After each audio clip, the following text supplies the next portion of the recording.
তো আপনারা কেমন আছেন? আশা রাখছি ভালো আছেন, আর আমরা আছি ভালো। রিমির যেহেতু পরীক্ষা হয়ে গেছে আর বাড়ির কাজকর্ম অনেকটাই এগিয়ে গেছে, তো অনেক দিন বাপের বাড়ি যাওয়া হয়নি, আর মনটাও ভালো নেই। আর বাবার যেহেতু শরীর খারাপ, বাবা আসতে পারে না, তো রিমির পরীক্ষা হয়ে যাওয়ার কারণে রিমি বারবার বলছে যে মামার বাড়ি যাবে। তো ওই জন্য ভাবছি আজকে যাই। রিমির বাবা যেহেতু আজকে বাড়িতে ছিল, তো আজকে আমাদেরকে দিয়ে আসতে যাচ্ছে। তো আপনারা দেখতে থাকুন, আশা রাখছি ভালো লাগবে। যারা নতুন দেখছেন তারা প্লিজ চ্যানেলটি সাবস্ক্রাইব করে আমাদের পাশে থাকবেন, বন্ধু হবেন। তো এখন যাওয়া যাক, ট্রেন আসলেই চলে যাব।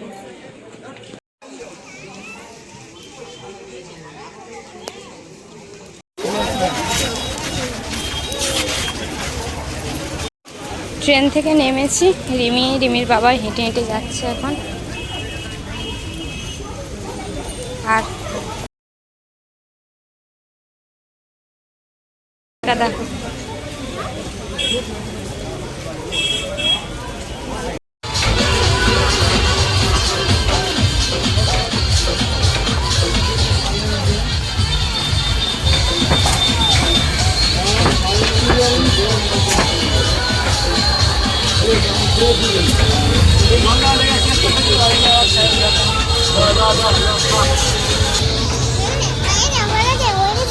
হয়েছে, খুশি তুমি?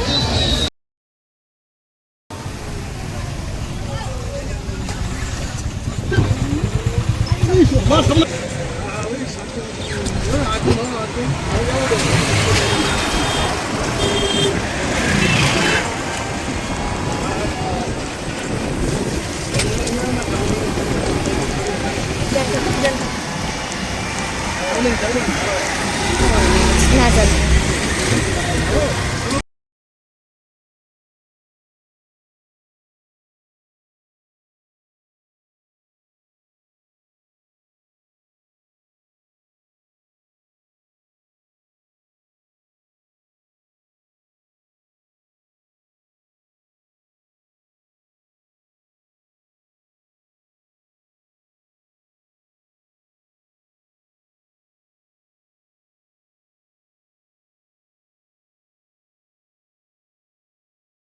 আমি মায়ের বাড়ি চলে এসেছি, বাবা দিয়ে চলে গেছে।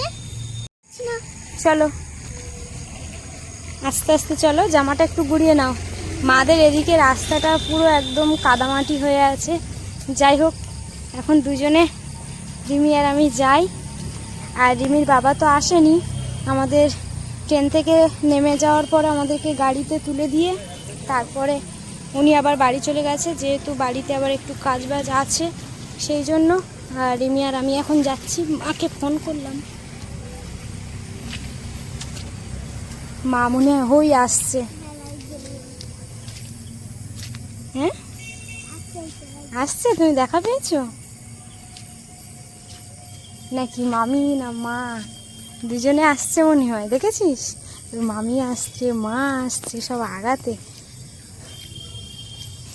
তুই ঘাসের উপর থেকে চলে যাচ্ছিস সোজা? ও মাই গড, অন্ধকারে কিছু দেখা যায় না। জুতো তুলে দাও। আমি ভাবলাম মা এসছে, দুই মামি এসেছে। চলো জুতোটা খুলে নি, তোমাকে তো কাদা লাগবে।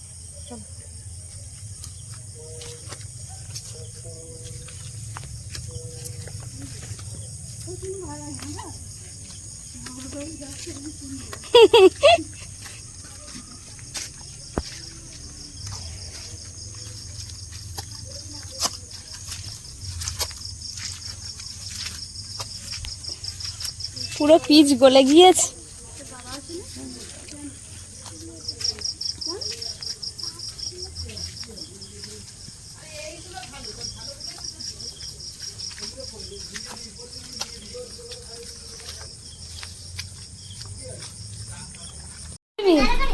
তুই এসে মাত্র বনুর সঙ্গে পড়তে বসেছ?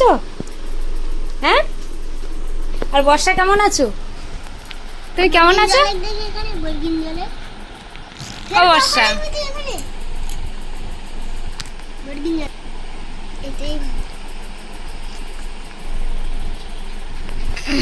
সব কবে শিখলো এগুলো? হ্যাঁ দেখো বর্গিন জলটা লিখলো দেখো। আচ্ছা, আর এটা কি লিখেছে? বর্গিন্দর লিখেছে, কিন্তু বর্গিন্দর আকারটা এই। তো মাদের বাড়ি চলে এসেছি, আর এই আমার দাদার মেয়ে মা এখানে দেখলাম বাড়িতে আছে, আনতে গেছিল ভাইয়ের দুটো, একটা ভাইয়ের বউ আর দাদার বউ দুজনে গেছিল, বৌদি আর লিপিকা দুজনে নিয়ে এলো।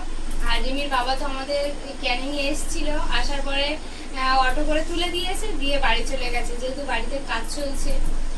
কালকেও কাজ হবে, কালকে হয়তো আসবে। যাই হোক, আপনারা দেখতে থাকুন, ভালো লাগবে। ও সত্য, হ্যাঁ ঘুম থেকে উঠেছিলে। রিমির বাবা আমার আর রিমিকে সারপ্রাইজ দিল, তাই তো? এটা কি করলে বলো দেখি একটুখানি, আমি শুনি। হ্যাঁ, চলে যাচ্ছিলাম, তারপর নননের মনটা ভালো লাগছে না, তাই ঘুরে চলে গেছি। ননের মন ভালো লাগছে না, ওর বাবারও ভালো লাগছে না। আমাদের গাড়ি তুলে দিয়েছে, আমরা চলে এসেছি। ফোন করে বলছি কি আমি বাড়ি চলে গেছি। তা ভালো, মা যখন বললো তুমি এলে না কেন, বলে তাহলে যেতে হবে। বলে দেখি আস্তে আস্তে আসছে বাড়ির মধ্যে, ভাবো তাহলে। বসো বাবা, বসো বাবা। কি এলে? এইজন 3 ভাই বোন। এখন না একদিন না যাওয়া পর্যন্ত খেলা করবে। আমরা 3 ভাই বোনে 3টে বাচ্চা, 2 বোন 1 ভাই।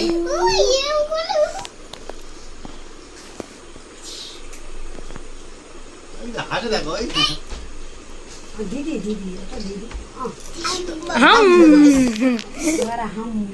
এ তো কথা বলছে, উঠে এই না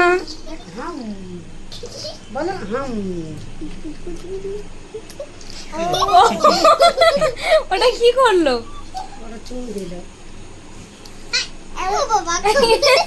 সবাই গরম খেলতে তো রেগে গেল। দাদা এই বাবা, মুখটা কেমন ঘোরা। এই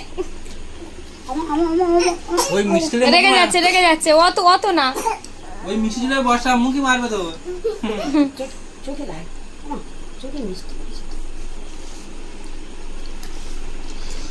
চালা করবে।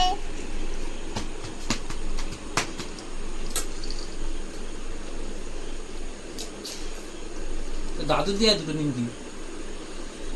দাদু খাওয়ায় না। কি হয়েছে?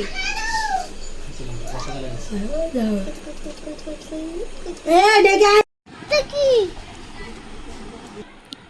ফেলে দেবো? হ্যাঁ ফেলে দাও। চা করো না আর। এই দেখো ওরম করছিস কেন? রিমি কতটা দুষ্টু দেখো। মা কি দুপুরে ঘুমাওনি? বাবা, কামড়ে ফেলে দেবো। ঘুম লাগবে। একবার গিলে নিয়েছি। কতটা মুড়ি নিমকি খাবার দিয়েছে আমাদেরকে খাওয়ার জন্য।